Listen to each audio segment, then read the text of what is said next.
অন্তর্বর্তী সরকার দায়িত্ব নেয়ার পর হাজার কোটি ডলার বিদেশি ঋণের আশ্বাস। সাফল্য বলছেন ব্যবসায়ী, পরিশোধে রফতানি আয় ও রেমিটেন্স বাড়ানোর তাগিদ। ডেঙ্গুর ভয়াবহ রূপ, একদিনে মৌসুমের সর্বোচ্চ 7 জনের মৃত্যু। লার্ভা নিধনে গাফিলতি দেখছেন নগরবাসী। প্রতিদিন আক্রান্ত বাড়লেও অভিযোগ মানতে নারাজ কর্তৃপক্ষ। এবার উজানের ঢলে ডুবছে তিস্তা পার, বারবার বন্যায় বাড়ছে ক্ষয়ক্ষতি। দুর্বল কাঠামো ও ভারতের সহযোগিতার অভাব, যৌথ নদী কমিশনের দক্ষদের নিয়োগের পরামর্শ। নামার পথ কম, ওঠার পথ বেশি। কারিগরি ত্রুটির কারণে মেয়রহানি ফ্লাইওভারে নিত্যসঙ্গী যানজট। ভোগান্তি কমাতে নিচের সড়ক ব্যবহারযোগ্য রাখার পরামর্শ।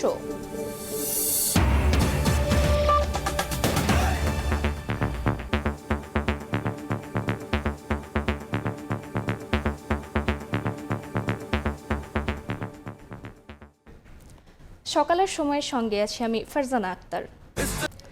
বিশ্বব্যাংক, IMF সহ উন্নয়ন সহযোগীদের কাছ থেকে এখন পর্যন্ত হাজার কোটি ডলারের বেশি ঋণের আশ্বাস পেয়েছে অন্তর্বর্তী সরকার। পরিস্থিতি সামাল দিতে মোটা অঙ্কের বিদেশি ঋণকে সময়োপযোগী বলছেন ব্যবসায়ী ও অর্থনীতিবিদরা। তবে পরিশোধের চাপ সামলাতে রফতানি আয় ও রেমিটেন্স বাড়ানো সহ ঋণের সঠিক ব্যবহার নিশ্চিতের তাগিদ তাদের। ইয়ানুর শিফাতের রিপোর্ট। রাজনৈতিক পট পরিবর্তনের পর চলছে দেশের অর্থনীতি সংস্কার কার্যক্রম। এরই অংশ হিসেবে অন্তর্বর্তী সরকার ক্ষমতা নেয়ার পর গেল 50 দিনে বিভিন্ন উন্নয়ন সহযোগীর থেকে অর্থ জোগাড়ে মুনশিয়ানা দেখিয়েছেন প্রধান উপদেষ্টা ডক্টর মোহাম্মদ ইউনূস, যার অংশ হিসেবে প্রধান উপদেষ্টার প্রথম যুক্তরাষ্ট্র সফরেই মিলেছে অন্তত $7 বিলিয়ন পাওয়ার আশ্বাস।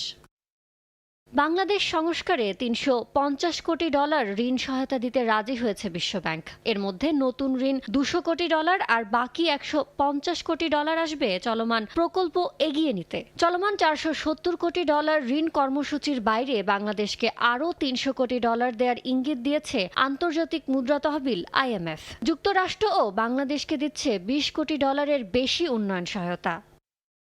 জানা গেছে আগামী ডিসেম্বরের মধ্যে বাংলাদেশকে $40 কোটি ঋণ দেবে এশীয় উন্নয়ন ব্যাংক ADB।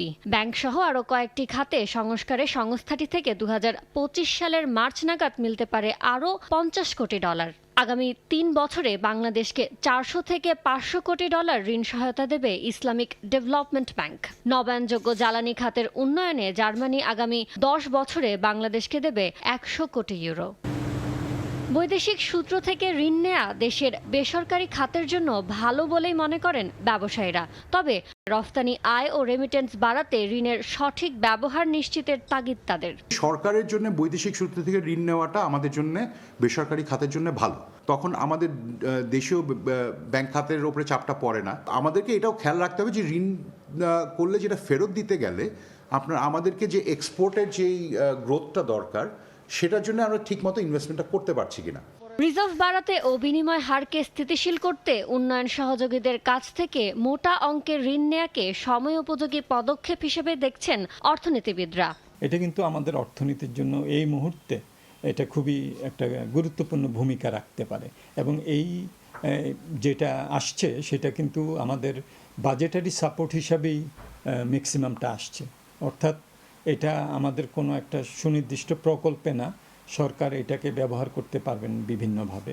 তবে জ্বালানি সহ বিভিন্ন খাত সংস্কারে এসব ঋণ সুনির্দিষ্ট ও সাশ্রয়ীভাবে ব্যবহারের তাগিদ অর্থনীতিবিদদের। সাশ্রয়ীভাবে এগুলোকে ব্যবহার করতে হবে। ইয়ানুর শিফাত, সময় সংবাদ, ঢাকা। পরবর্তীতে জাতিসংঘ অধিবেশনে যোগদান শেষে দেশে ফিরেছেন অন্তর্বর্তী সরকারের প্রধান উপদেষ্টা ডক্টর মোহাম্মদ ইউনূস। কাতার এয়ারওয়েজের বাণিজ্যিক ফ্লাইটে ভোররাতে সফর সঙ্গীদের নিয়ে শাহজালাল বিমানবন্দরে পৌঁছান তিনি। শুক্রবার স্থানীয় সময় রাত 9:30টায় সফর সঙ্গীদের নিয়ে নিউ ইয়র্কের জন এফ কেনেডি আন্তর্জাতিক বিমানবন্দর ত্যাগ করেন প্রধান উপদেষ্টা। বাংলাদেশের সরকার প্রধান হিসেবে প্রথমবার জাতিসংঘের সাধারণ অধিবেশনে অংশ নিয়েছিলেন শান্তিতে নোবেলজয়ী এই অর্থনীতিবিদ। সফরে জাতিসংঘে ভাষণের পাশাপাশি মার্কিন প্রেসিডেন্ট জো বাইডেন সহ 12টি দেশের রাষ্ট্র ও সরকার প্রধান এবং বিভিন্ন আন্তর্জাতিক সংস্থার প্রধানের সঙ্গে সাক্ষাৎ করেন ডক্টর মোহাম্মদ ইউনূস। এছাড়া উচ্চ পর্যায়ের 40টি পার্শ্ব বৈঠকে অংশ নেন প্রধান উপদেষ্টা।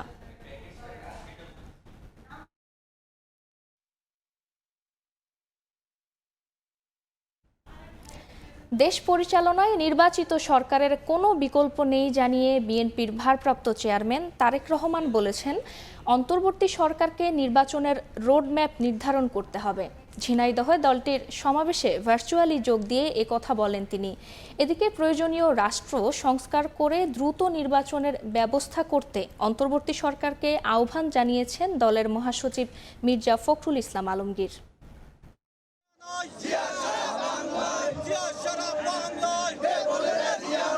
বিএনপির আয়োজনে সমাবেশে যোগ দিতে শনিবার সকাল থেকেই গাজীপুরের কোনাবাড়ী ডিগ্রি কলেজের মাঠে জড়ো হন পোশাক কারখানার শ্রমিকরা। দুপুরের পরপরই কানায় কানায় পূর্ণ হয়ে ওঠে সমাবেশ স্থল। বিএনপি মহাসচিব মির্জা ফখরুল ইসলাম আলমগীর ছাড়াও সমাবেশে যোগ দেন কেন্দ্রীয় নেতারা। পরে মির্জা ফখরুল বলেন, পোশাক শিল্প ধ্বংসের চক্রান্ত করছে বাইরের শক্তি। শেখ হাসিনা পালিয়ে গেলেও তার দোসররা এখনো রয়ে গেছে। গার্মেন্টস ফ্যাক্টরিগুলোতে যদি ক্ষতি করা যায় তাহলে বাংলাদেশের অর্থনীতি ঠিক থাকবে না। আর কারা করতে চায়? যারা জোর করে আবারও সেই লুটপাট করতে চায়, তাই না? গ্রহণযোগ্য নির্বাচনের মাধ্যমে জনরায়ে দেশে জনগণের সরকার প্রতিষ্ঠা হলে সে সরকার শ্রমিকদের সকল দাবি পূরণে উদ্যোগী হবে বলে আশ্বস্ত করেন বিএনপি নেতারা। এদিকে ঝিনাইদহে বিএনপির সমাবেশে প্রধান অতিথি হিসেবে ভার্চুয়ালি যোগ দেন দলের ভারপ্রাপ্ত চেয়ারম্যান তারেক রহমান। এ সময় তিনি বলেন, দেশ পরিচালনায় নির্বাচিত সরকারের কোনো বিকল্প নেই। অন্তর্বর্তী সরকারকে খুব শিগগিরই নির্বাচনের রোডম্যাপ নির্ধারণ করতে হবে। বর্তমানে যে অন্তর্বর্তীকালীন সরকার, তাদের প্রতি অর্পিত যে দায়িত্ব আর সেটা যথাযথভাবে পালনের জন্য যে রোড ম্যাপ সেটি নির্দিষ্ট করতে হবে তাদেরকে। তারেক রহমান আরো বলেন, যারা 17 বছর ধরে গুম খুনের শিকার, তাদের আত্মত্যাগকে মর্যাদা না দিলে ইতিহাস কাউকে ক্ষমা করবে না। 17 বছর ধরে অবিরাম আন্দোলনে গুম খুন, হামলা মামলা আর নির্যাতনে পৃষ্ঠ লক্ষ লক্ষ রাজনৈতিক কর্মীর অবদানকে যদি আমরা যথাযথ মূল্যায়নে সমর্থ না হই, তাহলে ইতিহাস কিন্তু আমাদের কাউকেই ক্ষমা করবে না। বিএনপির ভারপ্রাপ্ত চেয়ারম্যান আরো বলেন, স্বৈরাচার দোসরদের কারণে অন্তর্বর্তী সরকার বিপর্যয়ে পড়ছে, তাদের এখনই প্রতিহত করতে হবে। এই অন্তর্বর্তীকালীন সরকার। কামরুজ্জামান মামুন, সময় সংবাদ, গাজীপুর। দলীয় লেজুর ভিত্তিক ছাত্র রাজনীতি নিষিদ্ধ হলো বাংলাদেশ প্রকৌশল বিশ্ববিদ্যালয় বুয়েটে। শনিবার অধ্যাপক ডক্টর মোহাম্মদ ফোরকান উদ্দিন স্বাক্ষরিত বিজ্ঞপ্তিতে এ তথ্য জানানো হয়েছে। এতে বলা হয়, বুয়েটের ঐতিহ্য রক্ষা, শিক্ষার মান উন্নয়ন, মেধার যথাযথ বিকাশ মূল্যায়ন ও আন্তর্জাতিক অঙ্গনে বিশ্ববিদ্যালয়কে মর্যাদাপূর্ণ অবস্থানে উন্নীত করার লক্ষ্যে এই সিদ্ধান্ত নেওয়া হয়েছে। সভায় সিদ্ধান্ত হয়, বুয়েটের কোনো শিক্ষার্থী বিশ্ববিদ্যালয়ের অনুমোদিত ক্লাব বা সোসাইটি ছাড়া কোনো রাজনৈতিক দলের লেজুর ভিত্তিক অথবা যে কোনো সংগঠনের সঙ্গে জড়িত হতে পারবে না। অমান্য করলে তাদের বিরুদ্ধে যথাযথ ব্যবস্থা নেওয়া হবে। ক্যাম্পাসের ছাত্র রাজনীতি নিষিদ্ধের দাবিতে গেল মঙ্গলবার থেকে ক্লাস বর্জন করে আসছিলেন শিক্ষার্থীরা।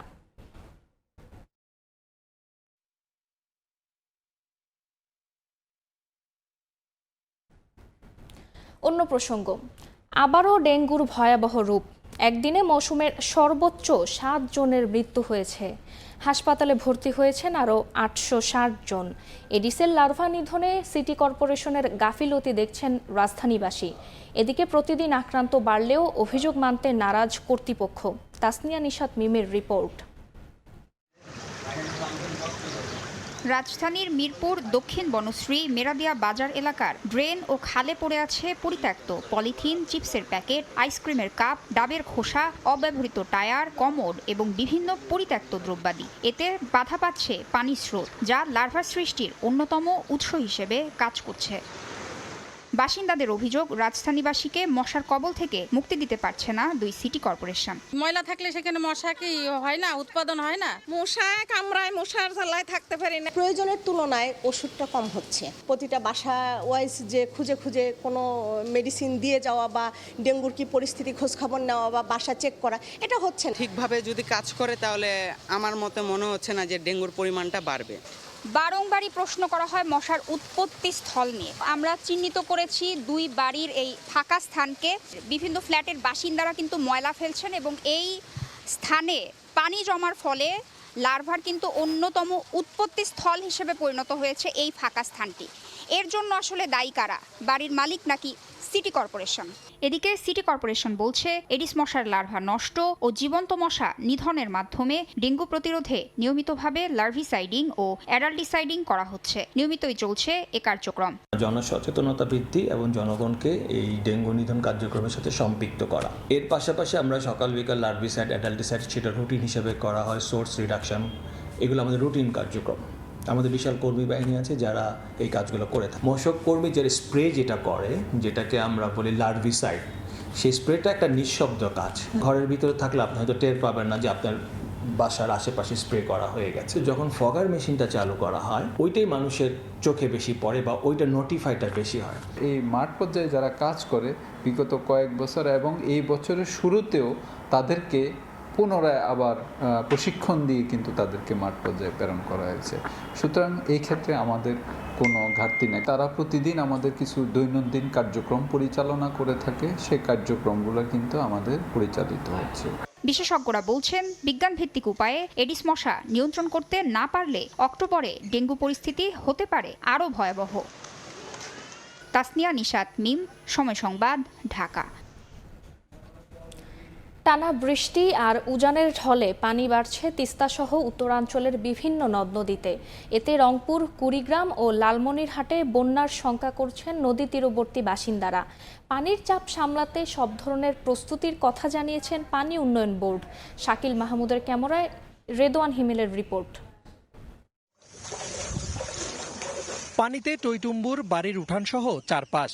ঘরের ভেতরে ঢুকছে উজানের ঢল ও বৃষ্টির পানি। তার মধ্যেই চুলায় রান্না বসিয়েছেন রংপুরের গঙ্গাচড়ার দুলালী বেগম। আলাপে জানালেন শঙ্কার কথা, আরেকটু পানি বাড়লে হয়তো খাবার তৈরির উপায়ও আর থাকবে না। কাল থেকে ভাত আনি নাই, ভাত চড়াইনো আলতা চুলে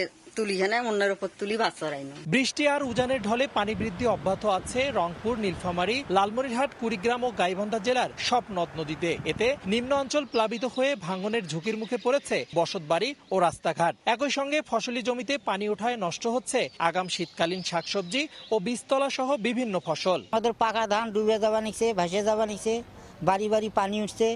নদীটা খনন করলে আমাদের খুব সুবিধা হয়। তিস্তা নদী আরো যদি পানি বাড়ি যায়, বাড়ি চলে যায়, তাহলে আমরা কিভাবে থাকবো? তবে পানির চাপ সামলাতে সব ধরনের প্রস্তুতির কথা জানিয়েছে পানি উন্নয়ন বোর্ড। বন্যা নিয়ন্ত্রণ বাঁধ রয়েছে এবং বিভিন্ন অবকাঠামো রয়েছে, সেগুলো আমরা আমাদের অফিসাররা সব পর্যবেক্ষণে রেখেছে। আমরা জেলা প্রশাসন, উপজেলা প্রশাসনের সাথে সমন্বয় করে করতেছি। কোথাও কোনো ভাঙন সৃষ্টি হলে আমাদের যে অবস্থা আছে সেটা দ্বারা আমরা তাৎক্ষণিক ব্যবস্থা গ্রহণ করব। এদিকে বন্যার হাত থেকে রক্ষায় তলদেশ ভরাট হয়ে যাওয়া তিস্তা নদীকে বিজ্ঞানসম্মতভাবে খনন করে শাখা নদীগুলোর মুখ উন্মুক্ত করার পরামর্শ নদী গবেষকদের। শাখা নদীর মুখগুলো সব বন্ধ করা হয়েছে।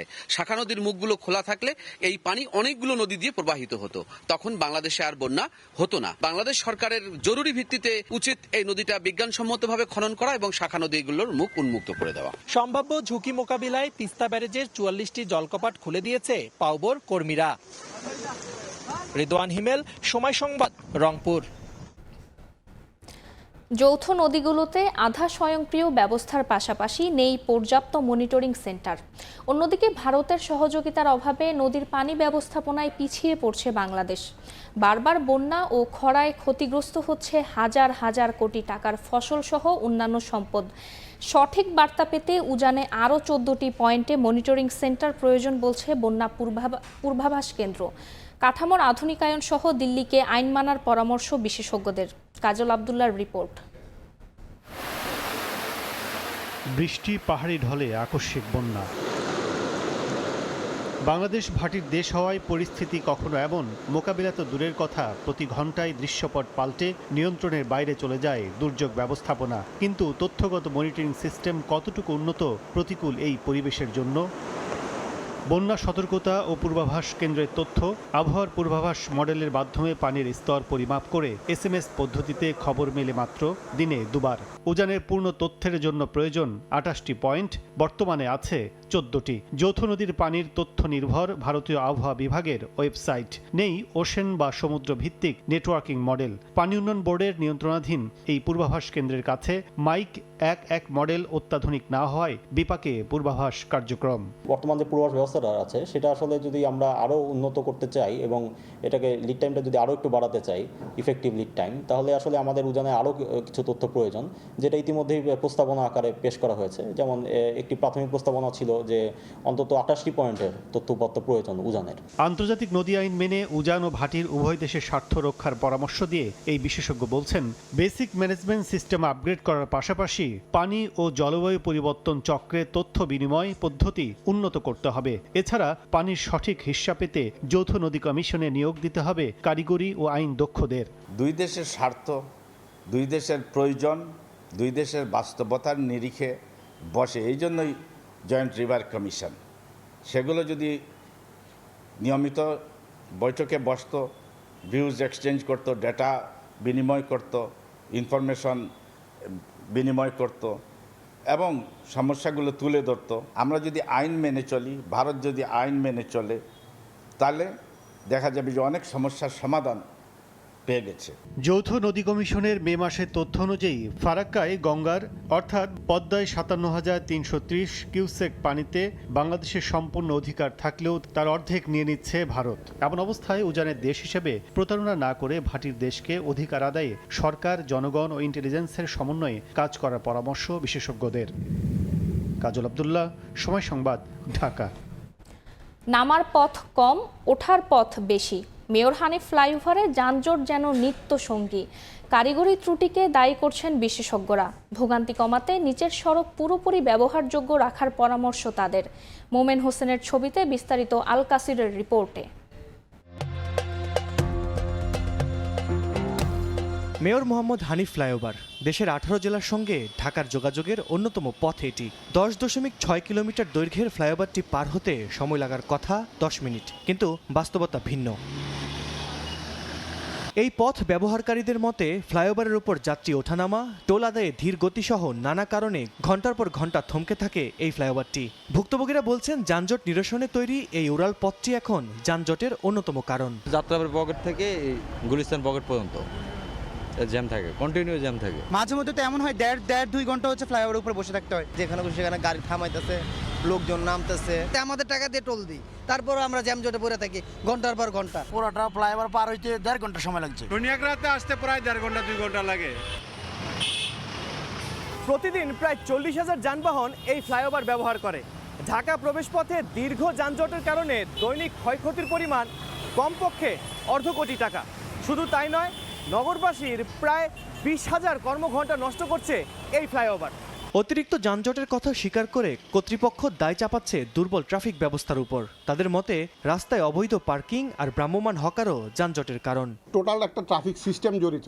আমি ফ্লাইওভার বানাই দিছি, নামাই দিছি এক জায়গায়, বাট ওইটার পরে যে ট্রাফিকের কাজগুলো আছে ওগুলো যদি ঠিক না করা যায় তাহলে আসলে সুফলভাবে পাওয়া যাবে না। সড়ক বিশেষজ্ঞরা বলছেন, হানিফ ফ্লাইওভারটি কারিগরিভাবে ত্রুটিপূর্ণ। সাধারণত ফ্লাইওভার থেকে নামার পথ বেশি থাকা উচিত, কিন্তু এই ফ্লাইওভারে ঘটেছে উল্টো ঘটনা। চিটং রোড বা পদ্মা সেতু পার হয়ে ফ্লাইওভার উঠে এসে নামার পথেই কিন্তু তারা জটলায় পড়ে যাচ্ছে।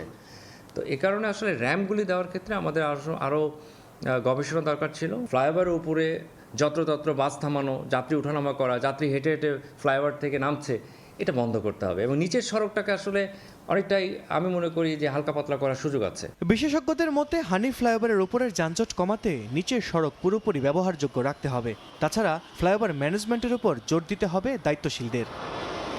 আল কাসির, সময় সংবাদ, ঢাকা। বারবার ডাকাতের কবলে পড়ায় নেত্রকোনার জারিয়াগামী লোকাল ট্রেন যাত্রীদের কাছে আতঙ্কের নাম। ট্রেনের ধীরগতির কারণেই কেওয়াটখালী এলাকায় হচ্ছে ডাকাতি ছিনতাই।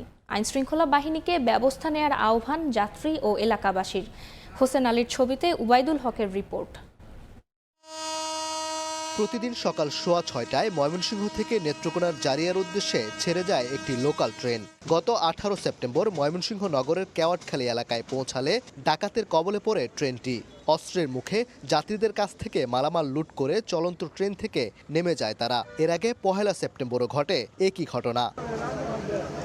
যাত্রী ও এলাকাবাসী জানান, রেলপথের কেওয়াটখালী এলাকায় চলন্ত ট্রেনে ভোর ও রাতে ডাকাতি হচ্ছে অনেকদিন ধরেই। আইন শৃঙ্খলা বাহিনীকে ব্যবস্থা নেয়ার আহ্বান তাদের। অনেক সময় তো মাইল দূর করে, টাকা পয়সা নেগা, মোবাইল নেগা। স্টেশনেই থাকে সাথে করে যায় গিয়ে যখন ট্রেনটা স্লো করবো তখন আপনার টাকা বা মোবাইল কাপড় মাইলে লামিয়া করবো এনে বইয়া গাঞ্জা মাঞ্জা খায় ট্রেনে এলে এত বাড়ি মেরে মোবাইল রেখে তো পুলিশ যদি ঠিক মতো নাই তো তাহলে এইগুলি আমার এদিকে হইল না। একই স্থানে বারবার ডাকাতির ঘটনা নিয়ে দেখা দিয়েছে প্রশ্ন। রেলওয়ে কর্তৃপক্ষ বলছে এই এলাকাটিতে রেলপথ বাঁকানো ও দীর্ঘদিনের পুরনো হওয়ায় ট্রেন 16 কিলোমিটার গতিতে চলাচল করে। এতে যে কেউ ট্রেন থেকে উঠতে ও নামতে পারেন। সেই সুযোগটি নিয়েই হচ্ছে ডাকাতির মতো ঘটনা।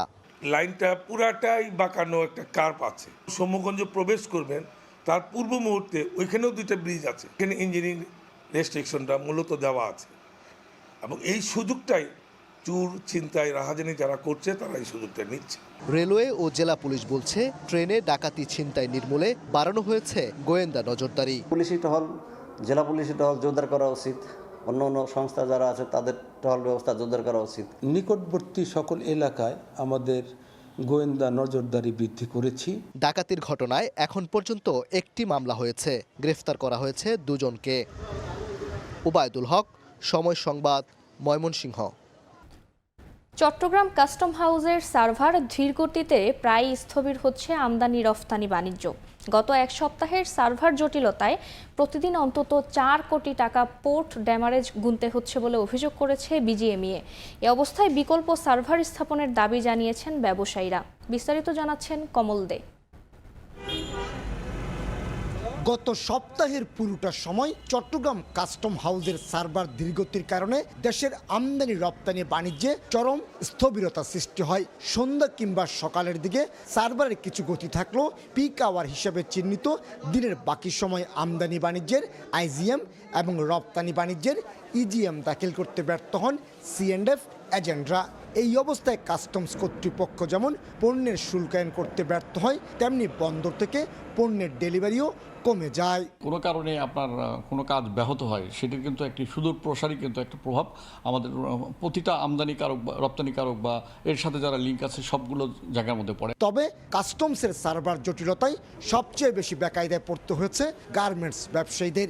এই সময় আমদানিকৃত কাঁচামাল যেমন তারা কারখানায় নিতে পারছিল না, তেমনি তৈরি পোশাক জাহাজীকরণ ও রফতানি আটকে যায়। প্রতিদিন অন্তত 4 কোটি টাকা করে পোর্ট ড্যামারেজ গুনতে হচ্ছে বলে অভিযোগ করেছে বিজিএমইএ। ডিজিটালের পরিবর্তে ম্যানুয়াল সিস্টেম চালু করে বাণিজ্য সচল রাখতে কাস্টম কমিশনারের কাছে চিঠিও দিয়েছেন তারা। বিকল্প একটা কোনো সার্ভার ব্যাকআপ রাখার জন্য, কারণ এই বাংলাদেশের অর্থনীতি একমাত্র নির্ভর করে এনবিআর এর এই কাস্টমস হাতে। আমদানি রপ্তানি বাণিজ্যের শুল্কায়নে ব্যবহৃত এসআইকুডা ওয়ার্ল্ড সফটওয়্যারের আপডেট দিতে গিয়ে এই জটিলতা সৃষ্টি হয়েছে বলে জানিয়েছে Chittagong custom house. Slow down হওয়ার কিছু বিষয় থাকতেই পারে, টেকনিক্যাল বিষয়। আবার অনেক সময় অনেক ইউজার যদি একসাথে লগ ইন করে সেখানেও একটা স্লো ডাউন হতে পারে। তো আমাদের এসআইকুডা ওয়ার্ল্ডের সার্ভারটা স্লো ডাউন হওয়ার একটা অভিযোগ ছিল। এটা এনবিআর এর এসআইকুডা টিম দ্রুততম সময়ের মধ্যে এটা সলভ করেছে। প্রতি বছর চট্টগ্রাম বন্দর দিয়ে অন্তত 2 লাখ কোটি টাকার পণ্য আমদানি রপ্তানি হয়, আর চট্টগ্রাম কাস্টম হাউস এই বাণিজ্য থেকে শুল্ক আদায় করে 70,000 কোটি টাকার বেশি। গত 1 যুগের বেশি সময় ধরে পুরো প্রক্রিয়া সম্পূর্ণ হয় এসআইকুডা ওয়ার্ল্ড নামের সফটওয়্যারের মাধ্যমে। কমল দে, সময় সংবাদ, চট্টগ্রাম। প্রায় 2.5 কোটি টাকার সেতু এখন গলার কাঁটা। 9 বছরেই অকার্যকর হয়ে পড়েছে ধনাইখালী নদীর উপরে নির্মিত নেত্রকোনা সদর ও বারহাট্টা উপজেলার সংযোগ সেতুটি। অপরিকল্পিতভাবে নিচু করে নির্মাণে নৌকার ধাক্কায় ক্ষতিগ্রস্ত হয়েছে সেতুর পিলার। ইটের প্রাচীর দিয়ে সেতুটিতে নিষিদ্ধ করা হয়েছে যান চলাচল। আলপনা বেগমের তথ্য ও আবু সুফিয়ানের তোলা ছবিতে রিপোর্ট। নেত্রকোনা 2 সংসদীয় আসনের 2 উপজেলা সদর ও বারহাট্টা, এই 2টি উপজেলাকে সংযুক্ত করার জন্য এবং সহজে কম সময়ে 2 উপজেলা ছাড়াও মোহনগঞ্জে যাতায়াতের মাধ্যম হিসেবে খরস্রোতা ধনাইখালী নদীতে নির্মিত হয় সেতুটি।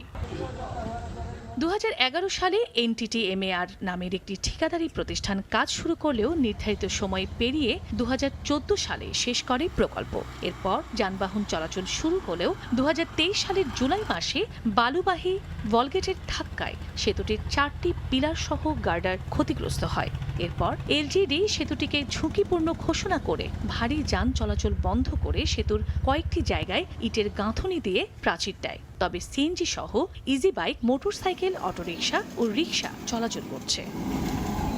স্থানীয়দের অভিযোগ, অপরিকল্পিতভাবে সেতুটি উচ্চতা কম দিয়ে নির্মাণ করা হয়েছে। 3 ফুট উঁচু হইলে এই ব্রিজ মোটামুটিভাবে এই নৌকা যাতায়াত চলাচল চলবে।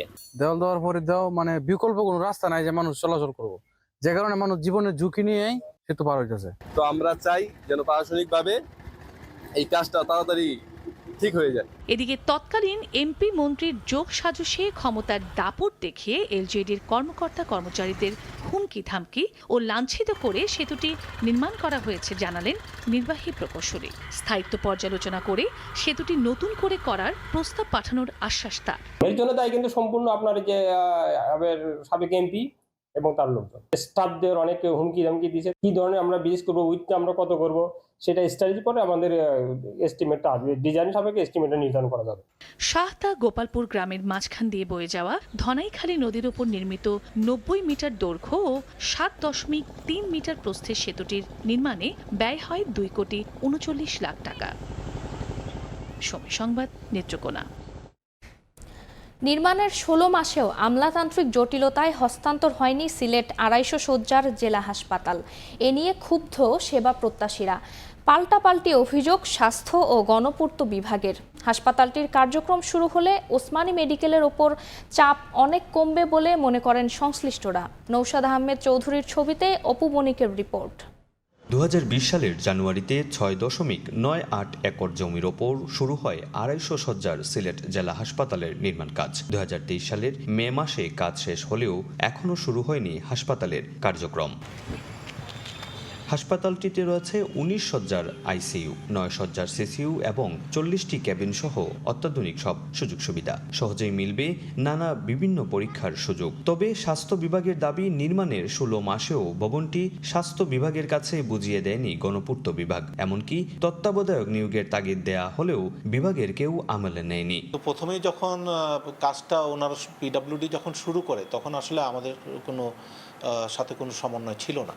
এখানেই সমস্যাটা হয়ে গেছে। এখন মন্ত্রণালয় যদি আমাদেরকে দেয় তাহলে আমরা সেটা অবশ্যই সাদরে নিয়ে নেব। এ নিয়ে পাল্টা অভিযোগ গণপূর্ত বিভাগের। হাসপাতাল হস্তান্তরে স্বাস্থ্য মন্ত্রণালয়ে চিঠি দিলেও জবাব আসেনি বলে জানান সংশ্লিষ্ট কর্মকর্তা। আমরা হস্তান্তরের জন্য পত্রালাপ করেছিলাম,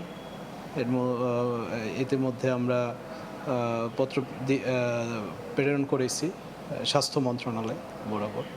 তো ওনারা এখন পর্যন্ত কোনো জবাব আমাদেরকে দেননি। এখনো হাসপাতালটি চালু না হওয়ায় ক্ষোভ জানিয়েছেন জেলাবাসী। জনগণের ট্যাক্সের টাকায় হয়েছে, সরকারের অনুদানে হয়েছে, এটা যথাযথ সময় যাতে সার্ভিসটা জনগণ পায়। এই হাসপাতালটি অতি শীঘ্রই চালু করা হয় যাতে সিলেটবাসীর দুর্ভোগ কমে। শিগগিরই হাসপাতালটির কার্যক্রম শুরু হলে ওসমানী মেডিকেলের উপর চাপ অনেক কমবে বলে মনে করেন সংশ্লিষ্টরা।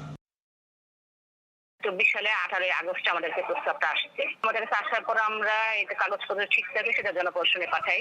সম্মতি হলে তারপর আবার অর্থের সম্মতি হলে মন্ত্রী পরিষদ ক্যাবিনেটে যাবে। সেখান থেকে আসলে নন ক্যাডারের পদগুলো সৃজন হয়ে যাবে, আর ক্যাডারের জন্য আবার প্রধান উপদেষ্টার কাছে পাঠাবো। একজন নির্দিষ্ট অথরিটি তৈরি করে সরকার যদি দিয়ে দেন যে তার হাতে হাসপাতালটার দায়িত্ব দেওয়ার পরেই কিন্তু এই কাজগুলো আরো গতিশীল করতে হবে বলে আমি মনে করি। সিলেট জেলা হাসপাতাল নির্মাণে ব্যয় হয়েছে 87 কোটি টাকা। দ্রুত কর্মকর্তা পদায়নের মাধ্যমে সেবা কার্যক্রম চালুর দাবি সিলেটবাসীর। অপু বণিক, সময় সংবাদ, সিলেট। শুরুতে খরা আর ভরা মৌসুমে অতিবৃষ্টির প্রভাব মৌলভীবাজারের চা বাগানে। গেল বছরের চেয়ে 51,70,000 কেজি চা কম উৎপাদন হয়েছে। গুণগত মান নষ্ট হওয়ায় নিলামে সঠিক দাম পাচ্ছেন না বাগান মালিকরা। এই শিল্পকে টিকিয়ে রাখতে সরকারি সহযোগিতার দাবি ব্যবসায়ীদের। শাহ অলিদুর রহমানের পাঠানো তথ্য ও মোহাম্মদ ইয়ারুপ আহমেদের ছবি নিয়ে রিপোর্ট। চলতি বছরের শুষ্ক মৌসুমের শুরু থেকেই তীব্র খরা ছিল মৌলভীবাজারে। এতে চা বাগানের ঠিক মতো গজায়নি পাতা। সবাই তখন অপেক্ষা করছিল বৃষ্টির। তবে বর্ষা মৌসুমে বাঁধে আরেক বিপত্তি। মে থেকে জুলাই মাসে কাঙ্ক্ষিত বৃষ্টি না হওয়ায় উৎপাদনে ভাটা পড়ে। প্রতিকূল আবহাওয়ার কচিপাতা সংকটে ভরা মৌসুমেও অনেক কারখানা বন্ধ হয়ে যায়। চা বোর্ডের তথ্য মতে চলতি বছরের আগস্ট সেপ্টেম্বর মাসে এ পর্যন্ত 4,95,30,000 কেজি চা উৎপাদিত হয়, অথচ গেল বছর এই সময়ে উৎপাদন ছিল 5,47,00,000 কেজি চা। সংশ্লিষ্টরা বলছেন, চায়ের গুণগত মান নষ্ট হওয়ায় বাগান মালিকরা নিলামে সঠিক দাম পাচ্ছেন না, ক্ষতিগ্রস্ত হচ্ছেন শ্রমিকরাও। পাতাও মিলে না বাগানে, এমনি সব জিনিসের এই দাম, আমরা এমনি হাজিরি পয়সা হয় না, আমরা খুব অভাবে আছি। রোদের কারণে, পোকামাকড় কারণে চায়ের অনেক পোকা খেয়েছে, চা পাতা কি কম হয়েছে, আমাদেরও হাজিরি হয় না। যে চাগুলো উৎপাদন হচ্ছে এই পাতাগুলো দিয়ে আমাদের চা বাজারজাত করানো সম্ভব হচ্ছে না। চা শিল্পকে টিকিয়ে রাখতে সরকারের সার্বিক সহযোগিতার দাবি ব্যবসায়ীদের। অতি খরাতে চায়ের গুণগত মান কমে যায়, অতি বৃষ্টিতেও কমে যায়। চায়ের জন্য যেরকম আবহাওয়ার প্রয়োজন এই বছর সেরকম আবহাওয়া ছিল না। চা বাগানগুলোকে টিকিয়ে রাখতে হয়, তাহলে চা বাগানকে সরকারের পক্ষ থেকে ফাইন্যান্স করা আমার মনে হয় অতি আবশ্যক হয়ে পড়েছে। সারা বাংলাদেশে প্রায় 5 মিলিয়ন চায়ের ঘাটতি রয়েছে, যা এই 2-3 মাসে কোনোভাবেই পূরণ করা সম্ভব হবে না। সরকার যদি আমাদের চা বাগানের সাহায্য সহযোগিতা এগিয়ে আসেন, তাহলে হয়তো বাগান মালিকরা একটু উপকৃত হবেন। চা বোর্ডের তথ্য মতে চলতি বছর চায়ের উৎপাদন লক্ষ্যমাত্রা নির্ধারণ করা হয়েছে 10,80,00,000 কেজি। সময় সংবাদ, মৌলভীবাজার। কাউনিয়া পয়েন্টে কুড়িগ্রামে তিস্তার পানি বিপদসীমার 29 সেন্টিমিটার উপর দিয়ে প্রবাহিত হচ্ছে। প্লাবিত হয়ে পড়েছে চরাঞ্চলের ফসল ও ঘরবাড়ি। সেখানকার পরিস্থিতি জানাতে জেলার রাজারহাটের বুড়িরহাট থেকে যুক্ত হচ্ছেন সহকর্মী বাদশা সৈকত। সরাসরি যাচ্ছি তার কাছে।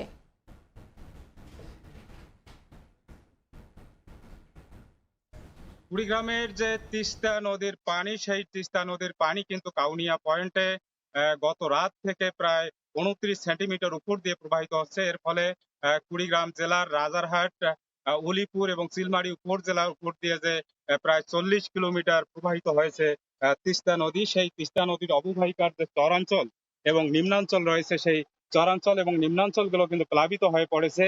আমরা দেখেছি যে চরাঞ্চলের যে ফসল রয়েছে, বিভিন্ন ধরনের ফসল, বিশেষ করে রোপা আমন ধান এবং অনেক যে আমন ধান, কিছু ধান রয়েছে যেগুলো আসলে আগে লাগানো ছিল, সে ধানগুলো কিন্তু তলিয়ে গেছে। এছাড়াও আমরা দেখেছি যে চরাঞ্চলের কিছু ঘর বাড়িতে পানি উঠেছে, যেগুলো একেবারে চরাঞ্চলের ঘর বাড়ি। আর আমরা কথা বলেছি এখানকার মানুষের সাথে, তারা আমাদেরকে জানিয়েছেন যে বিশেষ করে এই 40 কিলোমিটার এলাকা ব্যাপী যে নদীর পাড়ের যে ফসল, সেই ফসলগুলো কিন্তু ক্ষতিগ্রস্ত হয়ে পড়েছে। এখানকার কৃষকরা জানিয়েছেন যে আসলে এখানকার বাদাম সহ অন্যান্য আরো অনেক ফসল লাগানো ছিল, যেগুলো পানিতে নিমজ্জিত হয়ে পড়েছে। আর স্থানীয় লোকজন আশঙ্কা করছেন যে পানি যদি আরো বৃদ্ধি পায়, তাহলে কিন্তু এখানকার আরো অনেক ঘরবাড়ি কিন্তু সেই পানিতে তলিয়ে যাবে এবং নদী পাড়ের মানুষজন ক্ষতিগ্রস্ত হয়ে পড়বে। যদিও এই শুধু তিস্তা ছাড়া অন্যান্য যে নদ নদী রয়েছে, ধরলা, ব্রহ্মপুত্র এবং দুধকুমার, সেই নদ নদীতে পানি বৃদ্ধি পেলেও কিন্তু সেই নদ নদীর পানি এখনো বিপদ সীমার নিচ দিয়ে প্রবাহিত হচ্ছে। শুধুমাত্র তিস্তার অববাহিকার বন্যা পরিস্থিতির অনেকটাই অবনতি হয়েছে। এই ছিল কুড়িগ্রামের বন্যা পরিস্থিতির সর্বশেষ। সরাসরি যুক্ত ছিলাম, দেখছেন সকালের সময়। আজ ঘোষণা হতে পারে ভারতের বিপক্ষে 3 ম্যাচ টি-20 সিরিজের স্কোয়াড। সাকিবের অবসর ঘোষণায় যে শূন্যতা এসেছে তা পূরণে 1.5 বছর পর এই ফরম্যাটে ফেরানো হচ্ছে মেহেদী হাসান মিরাজকে। ডাক পাচ্ছেন রকিবুল হাসান, বাদ যাচ্ছেন সৌম্য সরকার।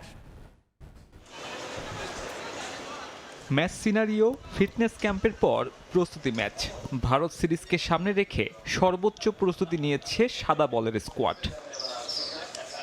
সবশেষ টি-20 বিশ্বকাপের স্কোয়াডে পরিবর্তন আসাটাই অবধারিত। সাকিব পরবর্তী যুগে পা রাখবে বাংলাদেশ।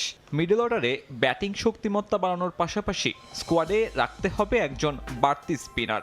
1-এর ভেতর 2-এর শূন্যতা পূরণে 1.5 বছর পর আবারও ফেরানো হচ্ছে মেহেদী হাসান মিরাজকে।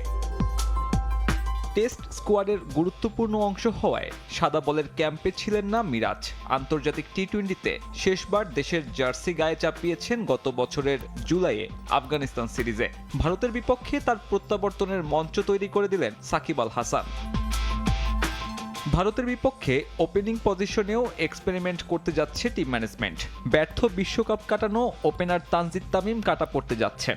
এইচপির পর প্রস্তুতি ক্যাম্পে পারফরমেন্সের কারণে দলের প্রথম পছন্দ পারভেজ ইমন। জিসান আলমকে নিয়ে সাম্প্রতিক সময়ে আলোচনা জোরালো হলেও আপাতত অপেক্ষা বাড়ছে 19 বছর বয়সী এই টপ অর্ডারের। কারণটা মূলত লেফট রাইট কম্বিনেশন। ডানহাতি লিটনের সঙ্গী তাই বাঁহাতি ইমন। ব্যাকআপ উইকেট কিপার হিসেবে জাকির আলীকে নিলে ভারত সিরিজের 15 জনের তালিকায় 9 জনের জায়গা কনফার্ম। অধিনায়ক শান্ত, ওপেনিংয়ে লিটন, মিডল অর্ডারে তাওহিদ হৃদয় আর লেগ স্পিনার রিশাদ। পেস ইউনিটে মুস্তা শরীফুল, তাসকিন তানজিমও টি-20 স্কোয়াডের সঙ্গী। টেস্টে ভালো করলেও এই সিরিজে হাসান মাহমুদের থাকার সম্ভাবনা একেবারেই ক্ষীণ। বাদ পড়তে যাচ্ছেন সৌম্য সরকার। প্রস্তুতি ম্যাচে ভালো করায় ফিরতে পারেন শামীম পাটোয়ারি। সবশেষ নিউজিল্যান্ডের বিপক্ষে খেলেছিলেন আন্তর্জাতিক ম্যাচ। যদিও 15 জনের চূড়ান্ত তালিকায় কে জায়গা পাবেন তা নিশ্চিত নয়। সাকিব আল হাসান না থাকায় বাড়তি স্পিনার হিসেবে সুযোগ দেওয়ার কথা ছিল আরেক বাঁহাতি তানভীর ইসলামকে। তবে এই ক্রিকেটার ইনজুরিতে থাকায় সুযোগ পাচ্ছেন রকিবুল হাসান। এশিয়ান গেমসের হিসেব বাদ দিলে এটাই তার প্রথম ন্যাশনাল টিম কল। ভারতের 3টি ভিন্ন ভেন্যুতে 3 টি-20 খেলবে টাইগাররা। শেষবার সেখানে খেলা 3 ম্যাচের টি-20 সিরিজে 2-1 ব্যবধানে হারে লাল সবুজের প্রতিনিধিরা। সাব্বির মিথুন, সময় সংবাদ। সকালের সময়ের শীর্ষ সংবাদগুলো জানিয়ে দিচ্ছি আরেকবার। অন্তর্বর্তী সরকার দায়িত্ব নেয়ার পর $1,000 কোটি বিদেশি ঋণের আশ্বাস। সাফল্য বলছেন ব্যবসায়ী। পরিশোধে রফতানি আয় ও রেমিটেন্স বাড়ানোর তাগিদ।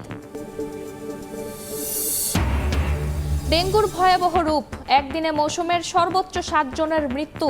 লার্ভা নিধনে গাফিলতি দেখছেন নগরবাসী। প্রতিদিন আক্রান্ত বাড়লেও অভিযোগ মানতে নারাজ কর্তৃপক্ষ। এবং এবার উজানের ঢলে ডুবছে তিস্তা পাড়। বারবার বন্যায় বাড়ছে ক্ষয়ক্ষতি। দুর্বল কাঠামো ও ভারতের সহযোগিতার অভাব।